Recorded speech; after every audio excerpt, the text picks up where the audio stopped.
వింత పాతొక రోత అంటారు. టోల్గేట్లు పెట్టిన తొలినాళ్లలో పండగ చేసుకున్నాం. ఎందుకంటే దశాబ్దాల తరబడి హైదరాబాద్ వెళ్ళాలంటే చిక్కులు, చెన్నై వెళ్ళాలంటే విలవిల, తిరుపతి వెళ్ళాలంటే గిలగిల, విశాఖపట్నం వెళ్ళాలంటే అల్లల్లాడిపోయినటువంటి రోజులు. అలాంటి స్థితి నుంచి టోల్గేట్లు వచ్చిన తర్వాత అతి వేగంగా సంతోషకరమైనటువంటి రహదారులు ఉండటం, అక్కడ 4 రూపాయలు పోతే పోయింది, ఈ చేతికి స్టీరింగ్ వచ్చేసే రోజులు, చేతికి మడ్గారు వచ్చేసేటటువంటి రోజుల దగ్గర నుంచి చాలా మార్పు వచ్చిందని సంతోషించాం. బాగుంది. ఏడాది, 2 ఏళ్ళు, 5 ఏళ్ళు, 10 ఏళ్ళు, 15 ఏళ్ళు, 20 ఏళ్ళు రోజు పోయే కొద్దీ ఇప్పుడు ఏది రాజుగారిని చూసిన కంటితో మొగుడిని చూస్తే మొట్టబుద్ధేస్తుంది అన్నటువంటి సామెతలాగా ఓవైపున ఆ రోడ్లను చూసిన సంతోషపడదామంటే టోల్గేట్ దగ్గర కట్ అయ్యే బిల్లులను చూసి అల్లాడిపోతున్నారు జనం, చిరాకు పడిపోతున్నారు. పెరిగిపోతున్న టోల్గేట్ల రేట్లతో విసుగు చెందుతున్నారు.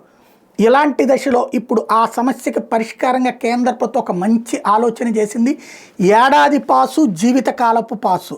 ఏడాది పాస్ తీసుకుంటే 3,000 రూపాయలు. అదే సందర్భంలో లైఫ్ టైం పాస్ తీసుకుంటే 30,000 రూపాయలు. అంటే లైఫ్ టైం 15 ఏళ్ళేనంట. 15 ఏళ్ల పాస్ తీసుకుంటే 30,000 రూపాయలు కడితే సరిపోతుంది.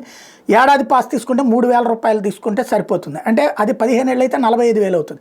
ఇక్కడ 15 ఏళ్ళకి 30,000 రూపాయలు, అంటే 15,000 లాభం వస్తుంది.